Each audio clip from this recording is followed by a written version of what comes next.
Hello friends, welcome to the class. നമ്മൾ നോക്കാൻ പോകുന്നത് ക്ലാസ് 8 ഇംഗ്ലീഷ് ആണ്. ഹ്യൂസ് ആൻഡ് വ്യൂസിൻ്റെ second unit the boy who drew cats, പൂച്ചകളെ വരച്ചിരുന്ന ആൺകുട്ടി. നമ്മൾ ദ മിസ്റ്റീരിയസ് പിക്ചർ എന്ന ലെസൺ പഠിച്ചു കഴിഞ്ഞു അല്ലേ. അതിൽ നമ്മൾ ടില്ലിനെ പറ്റി പഠിച്ചു. ടില്ല് ആരായിരുന്നു? ഫ്ലാൻഡേഴ്സിൽ നിന്ന് വന്നൊരു പെയിൻറ്റർ ആയിരുന്നു. ഈ ഒരു കഥയിൽ നിങ്ങൾ കാണാൻ പോകുന്നത് ഒരു പെയിൻറ്ററിനെ തന്നെയാണ്, ഒരു ആൺകുട്ടി. ഓക്കെ, അവന് പൂച്ചകളെ മാത്രമേ വരയ്ക്കാൻ അറിയുള്ളൂ. അപ്പോൾ the boy who drew Katz എന്ന് പറയുന്ന ഒരു ജാപ്പനീസ് ഫോക്ക് ടെയിലാണ്. ഫോക്ക് ടെയിൽ എന്ന് പറഞ്ഞാൽ നമുക്കറിയാം എന്താണ്, തലമുറയായി കൈമാറി വരുന്ന കഥകളെയാണ് നമ്മൾ ഫോക്ക് ടെയിൽസ് എന്നൊക്കെ പറയും. നമുക്ക് ആദ്യം ഇതിൻ്റെ മീനിങ്സ് നോക്കാം. എക്കൊലീറ്റ്, ഡിസൈപ്പിൾ, ഫോളോവർ അല്ലെങ്കിൽ ശിഷ്യൻ. ലാഡ് എന്ന് പറഞ്ഞാൽ ബോയ്, ആൺകുട്ടി. ഗോബ്ലിൻ, കുട്ടിച്ചാത്തൻ. ടെംപ്റ്റ്, പ്രലോഭിപ്പിക്കുക. നോക്ക്, വിരൽ മടക്കി കൊട്ടില്ലേ, വാതിലിന് മുകളിൽ കൊട്ടുന്നതിനെയാണ് നോക്ക് എന്ന് പറയുക. കോബ്വെബ് എന്ന് പറഞ്ഞാൽ ചിലന്തി വല അല്ലെങ്കിൽ മാറാല. എവേക്കണ്ട്, ഉണർത്തപ്പെട്ട, പെട്ടെന്നൊരു ശബ്ദം കേൾക്കുമ്പോൾ ഹി വാസ് എവേക്കണ്ട് എന്നാണ് പറയുക, ഉണർത്തപ്പെട്ടു. ഓഫുൾ, അനിഷ്ടകരമായ. ഇനോമസ്, വളരെ വലിയ. പൊസിഷൻ, കൈവശം വയ്ക്കുക. മോൺസ്ട്രസ്, പൈശാചികം. ചിങ്ക് ഓഫ് ദ ഡോർ എന്നൊക്കെ പറഞ്ഞാൽ ഡോറിൻ്റെ വിടവിലൂടെ അല്ലെങ്കിൽ ആ ചെറിയ ഹോളിലൂടെ എന്നാണ് ഉദ്ദേശിക്കുന്നത്. സോറോ, വിഷമം. പാസ്റ്റൻഡ്, മുറുകെ കെട്ടപ്പെട്ട. സ്ക്രീൻ, തിരശീല അല്ലെങ്കിൽ രണ്ട് മുറികളെ വേർതിരിക്കാൻ ഉപയോഗിക്കുന്ന ആ മറേനെയൊക്കെ നമുക്ക് സ്ക്രീൻ എന്ന് പറയാം. പ്രീസ്റ്റ്ഹുഡ് എന്ന് പറഞ്ഞാൽ പൗരോഹിത്യം എന്നാണ് അർത്ഥം. ഓക്കെ, അപ്പോൾ ഇത്രയാണ് നിങ്ങൾക്ക് ഇതിൽ ന്യൂ വേർഡ്സ് വരുന്നത്. ഇനി നമുക്ക് ലെസൺ വായിച്ച് നോക്കാം. A long time ago, in a small country village in Japan, there lived a poor farmer and his wife, who were very good people. അപ്പോൾ കുറേ വർഷങ്ങൾക്ക് മുമ്പ് അല്ലെങ്കിൽ കുറേ സമയത്തിന് മുമ്പ് ജപ്പാനിൽ ഒരു ചെറിയ ഗ്രാമത്തിൽ ഒരു ദരിദ്രനായ ഒരു കർഷകനും അദ്ദേഹത്തിൻ്റെ ഭാര്യയും ജീവിച്ചിരുന്നു. അവരെങ്ങനെയായിരുന്നു? അവർ വളരെ നല്ല മനുഷ്യരായിരുന്നു. They had a number of children and found it very hard to feed them all. അവർക്ക് കുറേ അധികം മക്കളുണ്ടായിരുന്നു. അതുകൊണ്ട് തന്നെ അവരുടെ ദാരിദ്ര്യം കാരണം അവരുടെയൊക്കെ വിശപ്പടക്കാൻ, അവർക്കൊക്കെ ഭക്ഷണം കണ്ടെത്താൻ ഒരു കർഷകനും അദ്ദേഹത്തിൻ്റെ ഭാര്യയും വളരെയധികം ബുദ്ധിമുട്ടി. The elder son was strong enough when only 14 years old to help his father.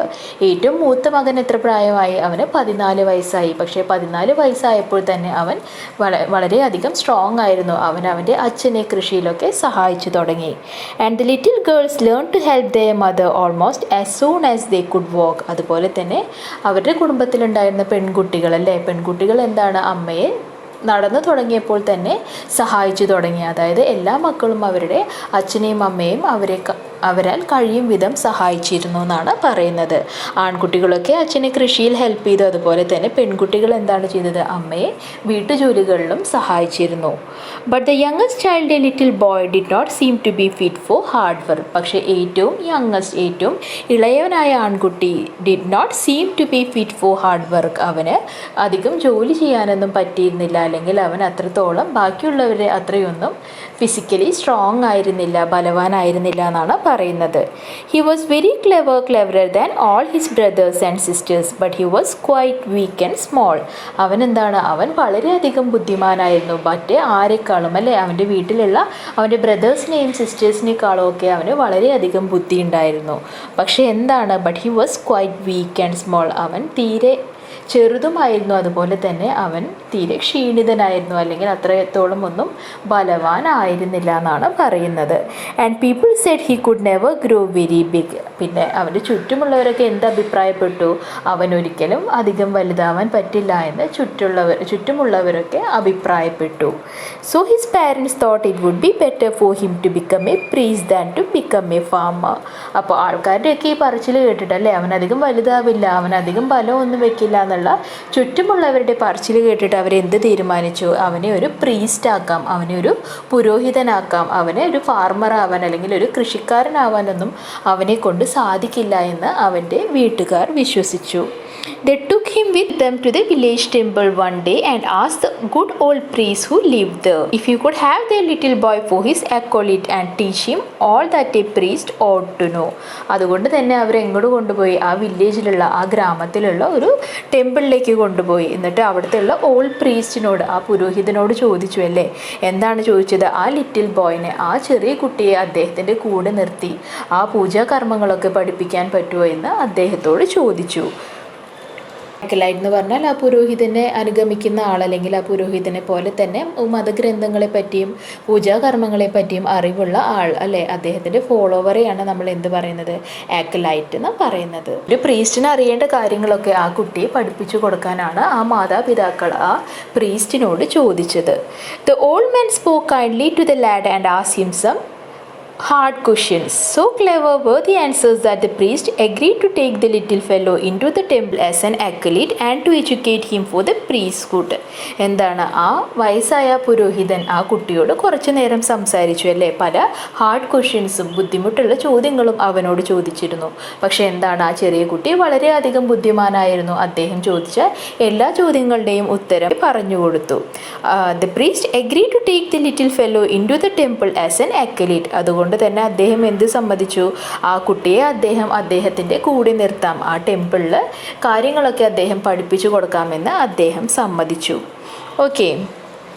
The boy learned quickly what the old priest taught him and was very obedient in most things. But he had one fault. He liked to draw cats during study hours and to draw cats even where cats ought not to have been drawn at all. എന്താണ്, ആ പുരോഹിതൻ പഠിപ്പിച്ചു കൊടുത്ത കാര്യങ്ങളൊക്കെ ആ കുട്ടി വളരെ പെട്ടെന്ന് തന്നെ മനസ്സിലാക്കി. അവൻ വളരെയധികം ബുദ്ധിശാലിയായിരുന്നു. പക്ഷേ ഹി ഹാഡ് വൺ ഫോൾട്ട്, അവൻ്റെ കയ്യിൽ ഒരു കുഴപ്പമുണ്ടായിരുന്നു, ഒരു തെറ്റുണ്ടായിരുന്നു. എന്താണ്, he like to draw cats during study hours. പഠിക്കുന്ന സമയങ്ങളിൽ കൂടി അവന് ഇഷ്ടം എന്തായിരുന്നു, പൂച്ചയുടെ ചിത്രം വരയ്ക്കാനായിരുന്നു. And to draw cats even where cats ought not to have been drawn at all. പക്ഷെ എന്താണ്, ചില സ്ഥലങ്ങളിൽ അവിടെയൊന്നും അവൻ പൂച്ചയുടെ ചിത്രം വരയ്ക്കാൻ പാടില്ല അല്ലേ. അപ്പോൾ അങ്ങനെയുള്ള സ്ഥലങ്ങളിൽ പോലും അവൻ പലതരത്തിലുള്ള പല പൂച്ചകളുടെ ചിത്രങ്ങളും വരച്ചു എന്നാണ് പറയുന്നത്. അതായത് അമ്പലത്തിൻ്റെ ചുറ്റും ഉള്ള മതിലുകളിലോ അല്ലെങ്കിൽ ചുമരുകളിലോ ഒക്കെ അവൻ അങ്ങനെ വരച്ചിട്ടുണ്ടാവും. അപ്പോൾ ശരിക്കും അവൻ അങ്ങനെ ചെയ്യാൻ പാടില്ല, പക്ഷേ അവൻ അവിടെയൊക്കെ ഇങ്ങനെ പൂച്ചകളുടെ ചിത്രങ്ങൾ വരച്ചു. Whenever he found himself alone, he drew cats. എപ്പോഴൊക്കെ അവൻ ഒറ്റയ്ക്കായി അപ്പോഴൊക്കെ അവൻ ആ പൂച്ചയുടെ ചിത്രം വരച്ചു തുടങ്ങി. He drew them on the margins of the priest's books and on all the screens of the temple and on the walls and on the pillars. അവൻ എപ്പോഴൊക്കെ തനിച്ചായി അപ്പോഴൊക്കെ അവൻ പൂച്ചയുടെ ചിത്രങ്ങൾ വരച്ചു. എവിടെയൊക്കെ വരച്ചു, പ്രീസ്റ്റിൻ്റെ ബുക്ക്, അദ്ദേഹത്തിൻ്റെ ഗ്രന്ഥങ്ങളുടെ മാർജിൻസിൽ അല്ലെങ്കിൽ അദ്ദേഹത്തിൻ്റെ ബുക്സിൻ്റെ മാർജിൻസിൽ, ടെമ്പിളിൻ്റെ സ്ക്രീൻസിൻ്റെ മുകളിൽ, അതിൻ്റെ ചുമരിൻ്റെ മുകളിൽ, അതിൻ്റെ പില്ലേഴ്സ്, അതിൻ്റെ തൂണുകളുടെ മുകളിൽ, അവന് കിട്ടിയ കണ്ണി കണ്ട സ്ഥലം മുഴുവൻ അവൻ പൂച്ചയുടെ ചിത്രങ്ങൾ കൊണ്ട് നിറച്ചു.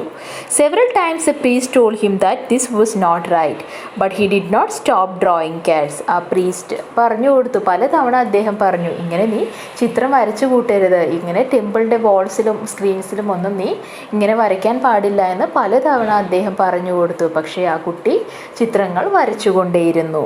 He drew them because he could not really help it. എന്തുകൊണ്ടാണ്, ആ കുട്ടിക്ക് അത് ആ ഒരു വരയ്ക്കാനുള്ള ആ ഒരു ഇത് കൺട്രോൾ ചെയ്യാൻ സാധിച്ചിരുന്നില്ല അല്ലേ. അവൻ്റെ ഒരു പാഷൻ പോലെ അവൻ ഈ പൂച്ചയുടെ ചിത്രങ്ങൾ അങ്ങനെ വരച്ചുകൊണ്ടേയിരുന്നു. He had what is called the genius of an artist and just for that reason he was not quite fit to be an acolyte. A good acolyte should study books. ആ ഒരു കാരണം കൊണ്ട് മാത്രം അവനൊരു നല്ല ആക്കലൈറ്റ് ആവാൻ, അവനൊരു നല്ല പുരോഹിതനാവാൻ പറ്റിയില്ല, അല്ലെങ്കിൽ ഒരു ഫോളോവർ ആവാൻ പറ്റിയില്ല. A good acolyte should study. ഒരു നല്ല ആക്കലൈറ്റ് എങ്ങനെയായിരിക്കണം, അവൻ എപ്പോഴും ബുക്സ്, ഗ്രന്ഥങ്ങൾ പഠിച്ചുകൊണ്ടേയിരിക്കണം. One day after he had drawn some very clever pictures of cats upon a paper screen, the old priest said to him severely. Screen ഇവിടെ കാണിച്ചിട്ടുണ്ട്. എന്താണ്, ഒരു സ്ക്രീനിൻ്റെ മുകളിൽ അവൻ വളരെയധികം പൂച്ചകളുടെ ചിത്രങ്ങൾ വരച്ചു വെച്ചു, നിങ്ങൾക്ക് കാണാം.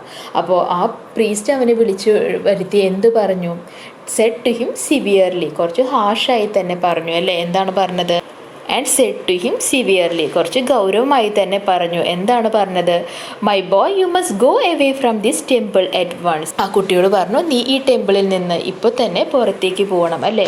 you will never make a good priest, but perhaps you will become a great artist. നിനക്ക് ഒരിക്കലും ഒരു നല്ല പുരോഹിതനാവാൻ പറ്റില്ല, പക്ഷേ നിനക്ക് വലിയൊരു ആർട്ടിസ്റ്റ് ആവാനുള്ള കഴിവ് നിന്നിലുണ്ട്, ചിലപ്പോൾ നീ വലിയൊരു ആർട്ടിസ്റ്റായി തീർന്നേക്കാമെന്ന് ആ ഒരു പ്രീസ്റ്റ് ഇയാളോട് പറഞ്ഞു, ഈ കുട്ടിയോട് പറഞ്ഞു. Now let me give you a last piece of advice and be sure you never forget it.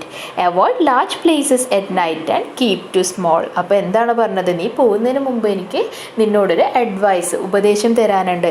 And never forget it. നീ ഒരിക്കലും അത് മറക്കാൻ പാടില്ല. Avoid large places at night and keep to small. വലിയ വലിയ സ്ഥലങ്ങൾ നീ രാത്രികളിൽ ഒഴിവാക്കുക, ചെറിയ പ്രദേശങ്ങൾ തിരഞ്ഞെടുക്കുക എന്ന് അദ്ദേഹം ആ കുട്ടിക്കൊരു ഉപദേശം കൊടുത്തു. The boy did not know what the priest meant by saying avoid large places and keep to small. എന്തുകൊണ്ടാണ് പുരോഹിതൻ ഇങ്ങനെ പറഞ്ഞതെന്ന് കുട്ടിക്ക് എത്ര ആലോചിച്ചിട്ട് മനസ്സിലായില്ല അല്ലേ?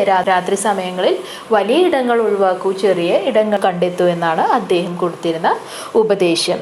He thought and thought while he was tying up his little bundle of clothes to go away, but he could not understand those words and he was afraid to speak to the priest anymore except to say goodbye.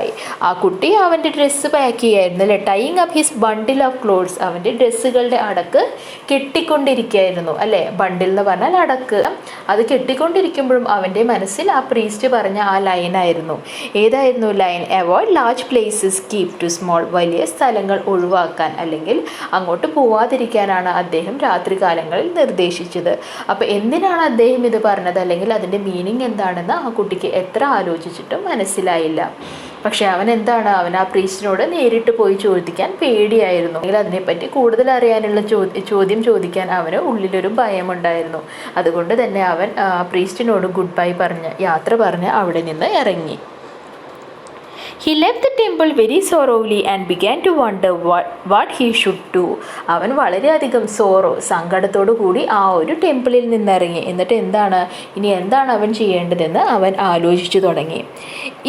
He went straight home. He felt sure his father would punish him for having been disobedient to the priest, so he was afraid to go home. അവൻ വീട്ടിലേക്ക് തിരിച്ചു പോവാണെങ്കിൽ അവൻ ഉറപ്പായിരുന്നു അവൻ്റെ അച്ഛൻ അവനെ വഴക്ക് പറയും. അവനെ ഒരു ടെമ്പിളിൽ ഒരു പ്രീസ്റ്റിൻ്റെ അടുത്ത് കൊണ്ടാക്കിയതാണ്, അവിടുത്തെ കാര്യങ്ങൾ പഠിക്കാൻ കൊണ്ടാക്കിയതാണ്. അവൻ അതൊന്നും പഠിക്കാതെ ഡിസൊബീഡിയൻ്റ് ആയിട്ട് പ്രീസ്റ്റ് പറയുന്നതൊന്നും കേൾക്കാതെ അവൻ വീട്ടിലേക്ക് തിരിച്ചു വന്നു. അവന് ശിക്ഷ എന്തായാലും കിട്ടുമെന്ന് അവന് ഉറപ്പായിരുന്നു. So he was afraid to go home. അതുകൊണ്ട് തന്നെ അവൻ വീട്ടിൽ പോവാൻ പേടിയുണ്ടായിരുന്നു. All at once he remembered that the next village 12 miles away there was a very big temple. He had heard there were several priests at that temple and he made up his mind to go to them and ask them to take him for their acolyte. അപ്പോഴാണ് അവന് ഓർമ്മ വന്നത് 12 mile അകലെ അപ്പുറത്തെ വില്ലേജിൽ, അപ്പുറത്തെ ഗ്രാമത്തിലൊരു വലിയ temple ഉണ്ട് അല്ലേ? ആ ടെമ്പിളിൽ വളരെയധികം പ്രീസ്റ്റും വർക്ക് ചെയ്യുന്നുണ്ട് അവിടെ ഉണ്ട്. അപ്പോൾ അവിടെ ചെന്ന് ആരോടെങ്കിലും അവനെ അവരുടെ അക്കലൈറ്റ് ആക്കാൻ അവരോട് ചോദിക്കാമെന്ന് അവൻ തീരുമാനിച്ചു. Now that big temple was closed up, but the boy did not know this fact. When it had been closed up was that a goblin had frightened the priest away and had taken possession of the place. പക്ഷേ അവൻ അങ്ങനെ തീരുമാനിച്ചു, അങ്ങോട്ട് പോകാൻ തീരുമാനിച്ചു. പക്ഷേ ഇപ്പോൾ ആ ടെമ്പിൾ ക്ലോസ്ഡ് ആണ്, അവിടെ പ്രീസ്റ്റ് ഒന്നുമില്ല, ടെമ്പിൾ അടച്ചിട്ടിരിക്കുകയാണ്. കാരണം അവിടെയുള്ള പ്രീസ്റ്റുകളെയൊക്കെ, അവിടെയുള്ള പുരോഹിതന്മാരെയൊക്കെ, ഗോബ്ലിൻ എന്ന് പറഞ്ഞാൽ ഭൂതം പ്രേതം എന്നൊക്കെ പറയില്ലേ, അതിനെയാണ് ഗോബ്ലിൻ എന്ന് പറയുന്നത്. അവിടെ ഒരു ഗോബ്ലിൻ കയറിയിട്ടുണ്ട്. ആ ഗോബ്ലിൻ അവിടെയുള്ള പുരോഹിതന്മാരെയൊക്കെ ഓടിച്ചു കളഞ്ഞു പേടിപ്പിച്ചിട്ട്. Okay, some brave warriors had afterward gone to the temple at night to kill the goblin, but they had never been seen alive again. കുറേ ധൈര്യമുള്ള വാരിയേഴ്സ് അല്ലെ, യോദ്ധാക്കൾ ആ ഗോബ്ലിനെ കൊല്ലാൻ വേണ്ടി, അവനോട് ഏറ്റുമുട്ടാൻ വേണ്ടി അവിടേക്ക് രാത്രികാലങ്ങളിൽ പോയിരുന്നു. പക്ഷേ അവരെ പിന്നീട് ആരും അവരെ ജീവനോടെ കണ്ടിട്ടില്ല എന്നാണ് പറയുന്നത്. Nobody had ever told these things to the boy, so he walked all the way to the village hoping to be kindly treated by the priest. പക്ഷേ ഈ കാര്യങ്ങളൊന്നും ആരോടും ആ ആൺകുട്ടിയോട് പറഞ്ഞിരുന്നില്ല. അതുകൊണ്ട് തന്നെ അവിടെയുള്ള പ്രീസ്റ്റിനെ കാണാനായി, ആ ഒരു ടെമ്പിളിലെ പുരോഹിതന്മാരെ കാണാനായി ആ കുട്ടി അങ്ങോട്ടേക്ക് ലക്ഷ്യം വെച്ച് നടന്നു തുടങ്ങി. പോയി തുടങ്ങി. When he got to the village it was already dark and all the people were in bed, but he saw the big temple on a hill at the other end of principal street and he saw there was a light in the temple. അവൻ ആ വില്ലേജിലേക്ക് എത്തിയപ്പോഴേക്കും അവിടെ already ഇരുട്ടായിരുന്നു അല്ലേ? എല്ലാവരും എല്ലാവരും ഉറങ്ങാൻ കിടന്നിരുന്നു. പക്ഷേ ആ വലിയ ടെമ്പിൾ എന്തിൻ്റെ മുകളിലായിരുന്നു? ഒരു ഹില്ലിൻ്റെ മുകളിൽ, ഒരു കുന്നിൻ്റെ മുകളിലായിരുന്നു. At end of the principal street, ഒരു മെയിൻ സ്ട്രീറ്റിൻ്റെ എൻഡിൽ തന്നെയായിരുന്നു ആ ഒരു ടെമ്പിൾ നിന്നിരുന്നത്. And he saw there was a light in the temple, ആ ടെമ്പിളിൽ നിന്ന് വെളിച്ചം വരുന്നതും ഈ ഒരു കുട്ടി കണ്ടു. അപ്പോൾ ഇത്രയും രാത്രിയായിട്ട് ആ ടെമ്പിളിൽ വെളിച്ചമുണ്ടെങ്കിൽ എന്തായാലും അവിടെ ആരെങ്കിലും ഉണർന്നിരിക്കുന്നുണ്ടാവുമെന്ന് അവന് തോന്നി. People who tell the story use to make that light in order to tempt lonely travellers to ask for shelter. അപ്പോൾ അവിടെയുള്ള ആൾക്കാർ എന്താണ് വിശ്വസിച്ചിരുന്നത്? ആ ടെമ്പിളിൽ ഒരു ലൈറ്റ് കത്തുന്നുണ്ടായിരുന്നു രാത്രി അല്ലേ? അങ്ങനെയുള്ള ലൈറ്റ് ഗോബ്ലിൻ ആൾക്കാരെ അട്രാക്റ്റ് ചെയ്യാൻ വേണ്ടിയിട്ടാണ് ചെയ്യുന്നത് അല്ലേ? ആ ഒരു വില്ലേജിൽ മുഴുവൻ ഇരുട്ടാണ്, വെളിച്ചം ആ ടെമ്പിളിൽ മാത്രമേ ഉള്ളൂ. അപ്പോൾ ഇങ്ങനെ വഴിയാത്രക്കാരായ ആൾക്കാർ ഇങ്ങനെ ഗോബ്ലിൻ ആ ഒരു ടെമ്പിളിൽ ഉണ്ടെന്ന് അറിയാത്ത ആൾക്കാരൊക്കെ എന്താണ്, ആ ഒരു വെളിച്ചം കണ്ട് അങ്ങോട്ട് പോവും. അപ്പോൾ ആ ഒരു കാര്യത്തിന് വേണ്ടി തന്നെയാണ് ആ ഗോബ്ലിൻ അവിടെ രാത്രിയാകുമ്പോൾ ഒരു ലൈറ്റ് കത്തിച്ചു വെച്ചിരുന്നത്. The boy went it once to the temple and knocked. ആ കുട്ടി ആ ടെമ്പിളിലെത്തി അവൻ ആ ഡോറിൽ നോക്ക് ചെയ്ത് തുടങ്ങി. There was no sound inside. He knocked and knocked again but still nobody came. അവിടെ നിന്ന് തിരിച്ച് മറുപടി ഒന്നും വന്നില്ല. അവൻ നോക്ക് ചെയ്തുകൊണ്ടേയിരുന്നു, പക്ഷേ ആരും വന്ന് വാതിൽ തുറന്നില്ല. At last he pushed gently at the door and was quite glad to find that it had not been fastened. അവൻ കുറേ നേരം വെയിറ്റ് ചെയ്തിട്ടും ആരെയും കാണാതായപ്പോൾ അവൻ മെല്ലെ ആ വാതിലിൽ ഒന്ന് പുഷ് ചെയ്തു അല്ലേ? പുഷ് ചെയ്തതോടുകൂടി ആ വാതിൽ തുറന്നു. അപ്പോൾ അവന് സന്തോഷം തോന്നി. ആ ഒരു വാതിൽ അടച്ചിട്ടിട്ടില്ല അല്ലേ? അപ്പോൾ അതിൽ അവന് സന്തോഷം തോന്നി. ഫാസ്റ്റ് എന്ന് പറഞ്ഞാൽ എന്താ? കെട്ടിയിടുക എന്നൊക്കെ പറയില്ലേ, അല്ലെങ്കിൽ അടച്ചിടുക എന്നൊക്കെ പറയില്ലേ? അപ്പോൾ അതിനെയാണ് ഇവിടെ ഫാസ്റ്റ് എന്ന് ഉദ്ദേശിക്കുന്നത്.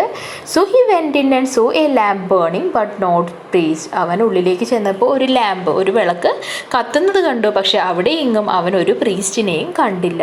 He thought some priest would be sure to come very soon and he sat down and waited. ഏതെങ്കിലും ഒരു പ്രീസ്റ്റ്, ഏതെങ്കിലും ഒരു പുരോഹിതൻ എന്തായാലും വൈകാതെ വരും, അതുകൊണ്ട് അവൻ അവിടെ തന്നെ ഇരുന്ന് അവിടെ വെയിറ്റ് ചെയ്യാൻ തീരുമാനിച്ചു. Then he noticed that everything in the temple was grey with dust and thickly spun over with cobwebs. So he thought to himself that the priest would certainly like to have an acolyte to keep the place clean. അവൻ അങ്ങനെ wait ചെയ്തുകൊണ്ടിരിക്കുമ്പോൾ ചുറ്റും നോക്കിയപ്പോൾ അവൻ എന്ത് മനസ്സിലായി? അവിടെയുള്ള എല്ലാ സാധനങ്ങളിലും പൊടി പിടിച്ച് ചാര നിറമായിരിക്കുന്നു. And thickly spun over with cobwebs. അവിടെയുള്ള എല്ലാ സാധനങ്ങളുടെ മുകളിലും കോബ്വെബ് എന്ന് പറഞ്ഞാൽ സ്പൈഡറിൻ്റെ വെബ്, ചിലന്തി വലകൾ, വളരെ കട്ടി ഉള്ള രീതിയിൽ തന്നെ ചിലന്തി വലകൾ ഉണ്ടായിരുന്നു. So he thought to himself that the priest would certainly like to have an acolyte to keep the place clean. അവൻ സ്വയം ചിന്തിച്ചു, ഈ സ്ഥലമൊക്കെ ഒന്ന് ക്ലീൻ ആക്കാൻ വേണ്ടി പ്രീസ്റ്റിന് എന്തായാലും ഒരു സഹായിയുടെ ആവശ്യമുണ്ടാവും. He wondered why they had allowed everything to get so dusty. What most pleased him, however, were some big white screens good to paint cats upon. Though he was tired, he looked at once for a writing box and found one, and ground some ink and began to paint cats. അവൻ ആലോചിച്ചു എന്തുകൊണ്ടാണ്, he wondered why they had allowed everything to get so dusty. ഈ അമ്പലത്തിലുള്ള ഈ എല്ലാ സാധനങ്ങളും എന്തുകൊണ്ടാണ് ഇങ്ങനെ പൊടി പിടിച്ച് കിടക്കുന്നത്, എന്തുകൊണ്ടാണ് അവരിത് ക്ലീൻ ആക്കാത്തതെന്ന് അവൻ പലവട്ടം ആലോചിച്ചു. പക്ഷെ അവനെ ഏറ്റവും കൂടുതൽ അവിടെ ആകർഷിച്ചതും അവനെ ഇഷ്ടപ്പെട്ടതും എന്തായിരുന്നു? അവിടെ വളരെ വൈറ്റ് സ്ക്രീൻസ് ഉണ്ടായിരുന്നു. അതിലൊക്കെ അവൻ എന്ത് ചെയ്യാം? അവന് പൂച്ചകളുടെ ചിത്രം വരയ്ക്കാം. അതാണ് അവൻ ഏറ്റവും കൂടുതൽ ഇഷ്ടപ്പെട്ടത്. Though he was tired, അവൻ ഒരു വില്ലേജിൽ നിന്ന് മറ്റൊരു വില്ലേജിലേക്ക് വന്നിരിക്കുകയാണ്. അപ്പോൾ അവന് വളരെയധികം ക്ഷീണിതനാണ്. പക്ഷേ അവൻ ഒരു റൈറ്റിംഗ് ബോക്സ് നോക്കി, അവനൊരു റൈറ്റിംഗ് ബോക്സും കിട്ടി. അതുപോലെ ഇങ്കും അവൻ കണ്ടുപിടിച്ചു. അവൻ കാറ്റ്സിനെ പെയിൻറ് ചെയ്ത് തുടങ്ങി. He painted a great many cats upon the screens and then he began to feel very, very sleepy. അവൻ വളരെയധികം പൂച്ചകളെ ആ സ്ക്രീനിൻ്റെ മുകളിൽ പെയിൻറ് ചെയ്തു. പക്ഷേ കുറേ കഴിഞ്ഞപ്പോഴേക്കും അവന് ഉറക്കം വന്നു തുടങ്ങി. He was just on the point of lying down to sleep beside one of the screens when he suddenly remembered the words, "Avoid large places, keep to small." അപ്പോൾ ഇതാണ് ആ വലിയ ടെമ്പിൾ എന്ന് പറയുന്നത്. ആ വില്ലേജിലുള്ള വലിയ ടെമ്പിളിൻ്റെ പിക്ചറാണ് ഇവിടെ കാണിച്ചിട്ടുള്ളത്. അവൻ അവിടെയുള്ള വൈറ്റ് സ്ക്രീൻ, അതിൻ്റെ ആ ചുമരിൻ്റെ മുകളിലൊക്കെ അവൻ പൂച്ചയുടെ ചിത്രങ്ങൾ വരച്ചിരുന്നു. അവന് ഉറക്കം വന്ന് അവൻ ഉറങ്ങാൻ തുടങ്ങുമ്പോഴേക്കും അവൻ ഓർമ്മ വന്നു? അവൻ്റെ ആ പുരോഹിതൻ പറഞ്ഞു കൊടുത്തിരുന്നു അവൻ ഇറങ്ങുമ്പോൾ അവോയ്ഡ് ലാർജ് പ്ലേസസ്, വലിയ പ്ലേസ് നീ അവോയ്ഡ് ചെയ്യുക, ചെറിയ പ്ലേസിൽ നീ കണ്ടെത്തണം രാത്രി എന്ന് പറഞ്ഞത് അവന് ഓർമ്മ വന്നു. The temple was very large. He was all alone. As he thought of these words, though he could not quite understand them. He began to feel for the first time a little afraid, and he resolved to look for a small place in which to sleep. He found a little cabinet with a sliding door and went into it and shut himself up. Then he lay down and fell fast asleep. ആ അമ്പലം വളരെയധികം വലുതായിരുന്നു. ആ പുരോഹിതൻ്റെ വാക്കുകൾ അവൻ ഓർമ്മിച്ചപ്പോൾ അവന് ചെറുതായൊരു പേടിയൊക്കെ കടന്നു വന്നു അല്ലേ. അപ്പോൾ അവൻ എവിടെയാണ് ഉറങ്ങേണ്ടതെന്ന് അവൻ തിരഞ്ഞു നടന്നു. അവൻ ആദ്യമായിട്ട് എന്താണ് കുറച്ച് പേടി തോന്നി തുടങ്ങി. He found A little cabinet. അവൻ ചെറിയൊരു ക്യാബിനറ്റ് കണ്ടുപിടിച്ചു അല്ലേ, ചെറിയൊരു എന്താ പറയുക ഷെൽഫ് പോലെ സ്ഥലം കണ്ടുപിടിച്ചു. വിത്ത് സ്ലൈഡിങ് ഡോർ അവന് സ്ലൈഡ് ചെയ്ത് തുറക്കാൻ പറ്റുന്ന ഒരു ക്യാബിനറ്റ് കണ്ടുപിടിച്ചു. And went in to it and shut himself up. അവൻ ആ ക്യാബിനറ്റിനുള്ളിൽ കയറി ആ ക്യാബിനറ്റിൻ്റെ ഡോർ അടച്ചു. Then he lay down and fell fast sleep. അവൻ ആ ക്യാബിനറ്റിൻ്റെ ഉള്ളിൽ കിടന്ന് വളരെ പെട്ടെന്ന് തന്നെ അവൻ കിടന്ന് ഉറങ്ങി. Very late in the night he was awakened by a most terrible noise, a noise of fighting and screaming. കുറേ നേരം കഴിഞ്ഞപ്പോൾ, കുറേ രാത്രിയായപ്പോഴെന്താണ് അവനൊരു ടെറിബിൾ നോയ്സ്, ഒരു വലിയൊരു ശബ്ദം കേട്ടു. A noise of fighting and screaming. ആരൊക്കെയോ തല്ലുകൂടുന്നതും സ്ക്രീമിങ് ഓളിയിടുന്ന ശബ്ദവുമൊക്കെ അവൻ കേട്ടു. It was so dreadful that he was afraid even to look a chink of the little cabinet. He lay very still, holding his breath for fright. എന്താണ് ആ ഒരു ശബ്ദം കേട്ടപ്പോൾ ഭയങ്കര ഡ്രെഡ്ഫുൾ ആയിരുന്നു, ഭയങ്കര പേടിപ്പെടുത്തുന്നതായിരുന്നു. അവന് ആ ക്യാബിനറ്റിൻ്റെ ഇടയിൽ കൂടെ അതിൻ്റെ ഉള്ള ഒരു ചെറിയൊരു ഹോളിൽ കൂടെ പോലും നോക്കാൻ അവന് പേടിയായി. അവൻ കിടക്കുന്നത് പോലെ തന്നെ അവിടെ കിടന്നു. അവൻ ശ്വാസം പോലും വലിച്ചിരുന്നില്ല എന്നാണ് പറയുന്നത്. അപ്പോൾ അത്രയധികം ആ കുട്ടി പേടിച്ചിരുന്നു. The light that had been in the temple went out, but the awful sound continued and became more awful, and all the temple shook. After a long time silence came, but the boy was still afraid to move. He did not move until the light of the morning sun shone into the cabinet through the chinks of the little door. കുറേ കഴിഞ്ഞപ്പോൾ എന്താണ് ആ അമ്പലത്തിൽ ആകെ ഉണ്ടായിരുന്ന വെളിച്ചവും അണഞ്ഞു. But the awful sounds continued. പക്ഷേ ഇങ്ങനെയുള്ള പേടിപ്പെടുത്തുന്ന ശബ്ദങ്ങൾ പിന്നെയും പിന്നെയും ഇടയ്ക്കിടെ വന്നുകൊണ്ടേയിരുന്നു. And all the temple shook. ആ അമ്പലമാകെ വിറയ്ക്കുന്നത് പോലെ അവന് തോന്നി. After a long time silence came, but the boy was still afraid to move. കുറേ നേരം കഴിഞ്ഞപ്പോൾ എന്താണ് വളരെയധികം ശാന്തതയായി അല്ലേ, ഒരു ശബ്ദവും കേട്ടില്ല. പക്ഷേ അവൻ ഇപ്പോഴും ആ ക്യാബിനറ്റിൻ്റെ ഉള്ളിൽ ഒന്ന് അനങ്ങാൻ പോലും പേടി തോന്നി. He did not move until the light of the morning sun shone into the cabinet. അവൻ അനങ്ങിയില്ല. എന്താണ് ആ സൂര്യൻ്റെ വെളിച്ചം ആ ക്യാബിനറ്റിൻ്റെ ചിങ്ക്, ആ ഒരു ഹോൾ അല്ലെങ്കിൽ ആ ഒരു ചെറിയൊരു ഓപ്പണിങ്ങിൻ്റെ ഉള്ളിൽ കൂടെ അവൻ്റെ അടുത്ത് എത്തുന്നത് വരെ അവൻ ആ ക്യാബിനറ്റിൽ നിന്ന് അനങ്ങിയില്ല എന്നാണ് പറയുന്നത്. Then he got out of his hiding place very cautiously and looked about. അവൻ പിന്നീട് അവൻ്റെ ആ ഹൈഡിങ് പ്ലേസ് ആ ക്യാബിനറ്റിനുള്ളിൽ നിന്ന് മെല്ലെ പുറത്തേക്ക് ഇറങ്ങി. കോഷ്യസ്ലി വളരെ ശ്രദ്ധയോടുകൂടി ചുറ്റും നോക്കി. The first thing he so was that all the floor of the temple was covered with blood. അവൻ ആദ്യം കണ്ടത് എന്താണ്, ആ ടെമ്പിളിൻ്റെ ഫ്ലോറ് മുഴുവൻ ചോര കൊണ്ട് നിറഞ്ഞിരുന്നു. And then he so lying dead in the middle of it an enormous monstrous rat, a goblin rat, a bigger than a cow. പിന്നെന്താണ് ഒരു വലിയൊരു റാറ്റ്. മോൺസ്ട്രസ് റാറ്റ് എന്ന് പറഞ്ഞാൽ എന്താ, റാറ്റ് എന്ന് പറഞ്ഞാൽ ചെറുതാണ്. ഇത് വളരെ വലിയൊരു റാറ്റ്, ഒരു ഗോബ്ലിൻ റാറ്റ്, ഒരു പശുവിനേക്കാളും അധികം വലിപ്പമുള്ള വലിയൊരു എലി അവിടെ ചത്തു കിടക്കുന്നത് കണ്ടു. But who or what could have killed it. ആരാണ് അതിനെ കൊന്നിട്ടുണ്ടാവുക? There was no man or other creature to be seen. അവിടെ വേറൊരു മനുഷ്യനോ വേറെ ഒരു ജീവിയോ അവൻ കണ്ടില്ല. അപ്പോൾ ആരാണ് അവനെ കൊന്നിട്ടുണ്ടാവുക, ആ ഒരു എലിയെ കൊന്നിട്ടുണ്ടാവുക എന്ന് അവൻ ആലോചിച്ചു. Suddenly the boy observed that the mouths of all the cats he had drawn the night before were red and wet with blood. ആ കുട്ടി എന്ത് കണ്ടു? അവൻ വരച്ചിരുന്ന എല്ലാ പൂച്ചകളുടെയും വായിൽ ബ്ലഡ്, രക്തക്കറ കണ്ടു. അതുപോലെ തന്നെ it was wet with blood കൊണ്ട് നനഞ്ഞിരിക്കുന്നതും കണ്ടു. Then he knew that the goblin had been killed by the cats which he had drawn. അപ്പോൾ ആ വലിയ എലിയെ കൊന്നതാരാണ്? അവൻ വരച്ച ആ പൂച്ചയാണ് അതിനെ കൊന്നത് അല്ലേ, അവൻ വരച്ച ആ പൂച്ചകളാണ് അതിനെ കൊന്നതെന്ന് അവന് മനസ്സിലായി. And then also for the first time why the old priest said him avoid large places at night and keep to small. അപ്പോഴാണ് അവന് മനസ്സിലായത് എന്തുകൊണ്ടാണ് ആ വയസ്സായ പുരോഹിതൻ അവനോട് പറഞ്ഞത് വലിയ പ്ലേസുകൾ അവോയ്ഡ് ചെയ്ത് ചെറിയ സ്ഥലങ്ങളിൽ അന്തിയുറങ്ങണം അല്ലെങ്കിൽ ചെറിയ സ്ഥലങ്ങൾ രാത്രികളിൽ കണ്ടെത്തണമെന്ന് അവനോട് പറഞ്ഞത് എന്തുകൊണ്ടാണെന്ന് അവന് മനസ്സിലായി. Afterward that boy became A very famous artist. അത് കഴിഞ്ഞ് ആ കുട്ടി ഒരു ഫേമസ് ആർട്ടിസ്റ്റായി മാറി, വലിയ ചിത്രകാരനായി മാറി. Some of the cats which he drew are still shown to travellers in ജപ്പാനിൽ വരുന്ന സഞ്ചാരികൾക്ക് ഇപ്പോഴും അവൻ വരച്ച ചില പൂച്ചകളുടെ ചിത്രങ്ങൾ ഇപ്പോഴും കാണിച്ചു കൊടുക്കാറുണ്ട് എന്നാണ് പറയുന്നത്. ഓക്കെ, അപ്പോൾ ഇതാണ് ഈ ഒരു ലെസൺ വരുന്നത്, the boy who Drew the Katz. അപ്പോൾ ക്ലാസ് മനസ്സിലായി എന്ന് വിശ്വസിക്കുന്നു. ഇഷ്ടപ്പെട്ട ലൈക്ക് ചെയ്യൂ, സബ്സ്ക്രൈബ് ചെയ്യൂ. തീർച്ചയായും നിങ്ങളുടെ ഫ്രണ്ട്സിനും കൂടി ഒന്ന് ഷെയർ ചെയ്ത് കൊടുക്കൂ. Thank you.